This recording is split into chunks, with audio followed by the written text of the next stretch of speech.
안녕하세요. 허은법무사입니다. 오늘은 그 승계집행문을 받고 법원으로부터 승계집행문이라는 문서를 받고 특별한정승인과 승계집행문 부여에 대한 이의신청을 하는 그러한 절차와 내용에 대해서 좀 알아보는 시간을 갖도록 하겠습니다.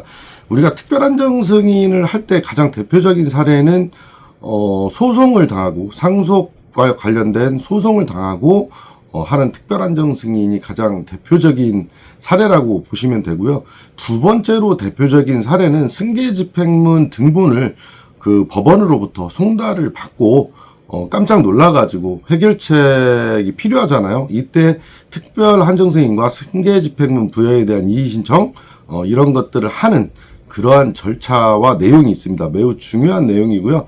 내용도 까다롭고 또 실무에서도 굉장히 난이도가 있지만 경험이 많은 그런 저 같은 경우는 괜찮습니다. 이게 해볼만 하고 또 문제를 해결하는데 지금까지 한 번도 실패한 적은 없었습니다. 그래서 여러분들 영상 끝까지 시청해 주시고요. 구독 신청도 많이 해 주시기 바랍니다. 자, 그러면 본격적으로 내용을 한번 살펴보는 시간을 갖도록 하겠습니다. 여기 보시면 승계집행문 받고 특별한정승인과 승계집행문 부여 이의신청 이렇게 되어 있죠. 일단 상속폭이나 한정승인 이런 것들은 이제 상속 채무가 상속 재산보다 더 많은 경우, 그러니까 상속 빚이 재산보다 더 많은 경우 상속인들이 상속인들의 재산으로 책임지지 않기 위해서 마련되어 있는 좋은 제도적 장치입니다. 법적 장치이고요. 이것들을 우리가 잘 활용해서 좀 피해를 입지 않아야 합니다. 그래서 먼저 이제 이런 시간의 흐름에 따라서 제가 조금 정리를 해봤어요. 그래서 우리가 이제 한정승인과 상속포기는 상속 재산보다 상속 채무가 더 많은 것으로 예상되거나 또 그렇게 알고 있을 때 준비를 해서 사망하자마자 바로 준비해서 상속 개시 있음을 안 날로부터 3개월 이내에 상속 포기나 한정 승인을 합니다. 그런데 상속 채무가 상속 재산보다 더 많다는 사실을 몰랐거나 아니 상속 빚이 있다는 존재 자체도 그런 몰랐던 분들은 상속 포기나 한정 승인을 하지 않고 상속 포기나 한정 승인을 할 수 있는 기간을 지나가게 됩니다. 이런 경우에는 나중에 특별한정승인만 할 수 있어요. 그래서 이런 시간적 흐름에 따라서 내용을 좀 살펴봐야 됩니다. 맨 처음에 이제 피상속인 사망일이에요. 이제 예를 들어서 아버님 사망일이라고 한번 가정을 해볼게요. 본인 기준으로 봤을 때 아버님이 사망을 했어요. 이 아버님이 사망을 하게 되면 사망하신 분을 피상속인이라고 합니다. 이 피상속인 사망일이 있고 또 상속개시 있음을 안날이라고 하면은 각 순위별 상속인마다 좀 다르지만 그냥 일단 오늘은 뭐 설명의 편의를 위해서 1순위 상속인, 그러니까 배우자와 자녀를 기준으로 이렇게 놓고 얘기를 드리면 어떠한 사람이 사망하시면 그 사망하신 분의 배우자와 자녀가 상속개시 있음을 안날이라면 이 피상속인이 사망한 사실 안날이에요. 사망한 사실 안날, 상속개시 있음을 안날이에요. 그게 같은 날이 될 가능성이 높죠. 왜냐하면 우리나라 같은 경우에는 통신의 능력이 세계 최고잖아요. 그러니까 오늘 사망하시면 오늘 다 알잖아요. 대부분. 오늘 알지 못하는 경우가 굉장히 특이한 경우죠.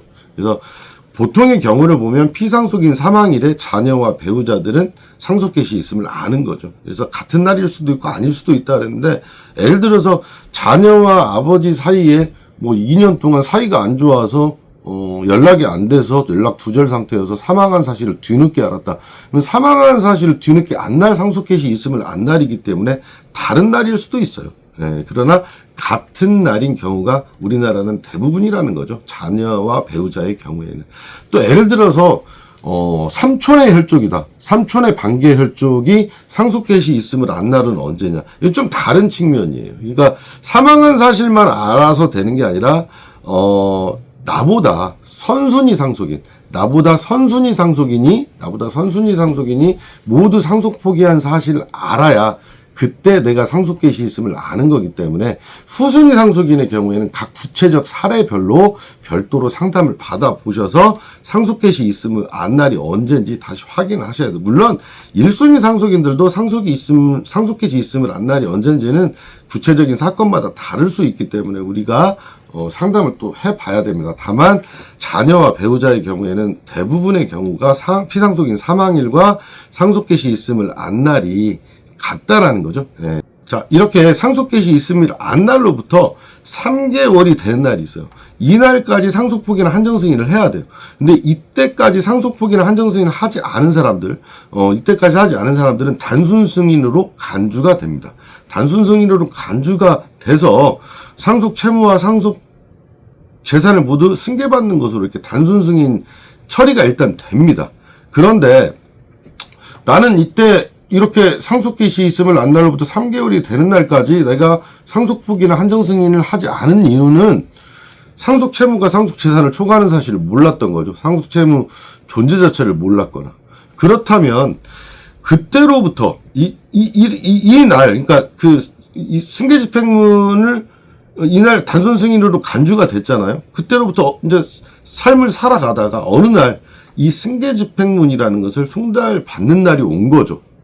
그러면 이 승계 집행문을 송달받은 날 채무의 존재 사실을 알게 되고 채무가 재산을 초과하는 사실, 상속 채무가 상속 재산을 초과하는 사실을 알게 됐단 말이에요. 예를 들어서 그러면 이날로부터 3개월 이내에 채무 초과 사실을 안 날로부터 3개월 이내에 특별한정 승인을 해야 돼요. 특별한정 승인. 이 승계 집행문을 송달받은 날로부터 3개월 이내에 해야 된다고 생각하시고 서둘러서 하셔야 돼요. 예. 예. 이 승계 집행문을 송달받은 날이 채무 초과 사실을 안 날이라고 볼 소지가 높거든요. 물론 아닌 경우도 있을 수도 있지만 그렇게 생각하시고 일을 하셔야 돼요. 그렇지 않으면 피해를 입을 수 있어요. 승계 집행문을 송달받고 상속 채무가 상속 재산을 초과하는 사실을 안 날 이때로부터 3개월 이내에 특별한정 승인을 해야 된다라는 거죠. 근데 문제는 이 특별한정 승인을 하면 해결이 될 수 있을 것 같지만 이 승계 집행문을 채권자가 받아갔거든요. 그래서 채권자가 바로 강제 집행을 해버릴 수 있어요. 그래서 이 승계 집행문 부여에 대한 이의 신청과 강제 집행 정지 신청을 해야 되는데 특별한정 승인을 접수하고 하셔야 돼요. 그러니까 승계 집행문을 송달받으면 바로 전체적인 상황을 파악하기 위해서 저 같은 사람한테 이제 상담을 먼저 받으시고 재빠르게 특별한정 승인을 하고 그 다음에 승계 집행문 부여 이의 신청과 강제 집행 정지 신청을 하셔야 되는 겁니다. 그렇지 않으면 이 승계 집행문으로 다 강제 집행을 해버려요. 상속인 재산에. 그러니까 서두러야 되고 재빨리 해야 되는 거죠. 이 승계 집행문을 송달받으면 곧바로 우리가 어떤 상담을 해본 이후에 상속인 금융거래조회를 하시는 거고요. 그 다음에 안심상속 원스톱 서비스는 사망일로부터 1년 이내에만 할 수 있어요. 그러니까 그날이 지나신 분들은 상속인 금융거래조회를 하시는 거예요. 이렇게 상속인 금융거래조회는 안심상속 원스톱 서비스를 신청하고 곧바로 특별한정승인 청구를 먼저 해야 돼요. 이 조회가 3주 걸려요. 3주 걸리는 동안 기다리라는 게 아니라 먼저 접수해야 돼요. 왜냐하면 승계집행문 부여 이의 신청을 해야 되잖아요. 그러니까 특별한정승인 청구를 하고 곧바로 승계집행문 부여에 대한 이의 신청과 강제집행 정지 신청을 하셔야 돼요.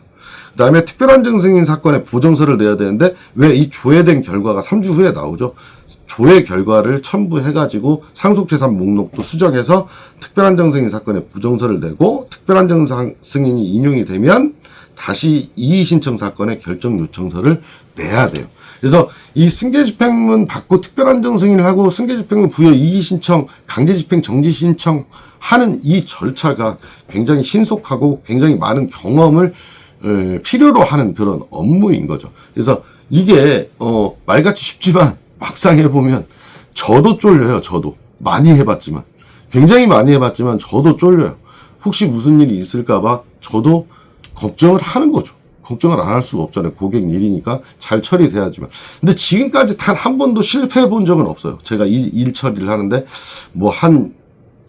제가 개업을 2005년도에 했으니까 이제 20년 됐잖아요. 20년 됐는데 제가 이 일을 맨 처음에 시작한 지가 개업하고 한 2, 3년 후에 했으니까 거의 17, 18년 동안 굉장히 많은 사건을 처리해 왔어요. 그런데 단 한 번도 실패해 본 적은 없고 다 잘 처리가 돼 왔습니다. 그래서 굉장히 이론적인 부분도 필요하지만 절차적인 부분, 그 다음에 경험적인 측면도 매우 중요하다. 특히 과거에는 이게 승계집행문 이의 신청으로 안 되고 승계집행문 부여에 대한 이의의 소송으로만 해야 된다라고 주장하는 그런 내용의 보정도 나오고 법원에서도 약간 헷갈려 했었던 제도예요. 이게 한 20년, 17, 18년 전에는. 근데 지금은 어느 정도 자리를 잡아서 이의신청으로 다 됩니다. 그래서 너무 걱정하실 필요 없고 일단 승계 집행을 받자마자 서두르셔가지고 일 처리를 하시면 됩니다. 여러분들 굉장히 오늘 유익한 정보를 가지고 여러분과 같은 시간을 좀 보냈는데요. 여러분들 구독 신청 많이 해주시고 많이 응원해 주시기 바랍니다. 허언법무사는 여기까지 하기로 하고요. 다음에 더 좋은 영상으로 찾아뵙도록 하겠습니다. 감사합니다.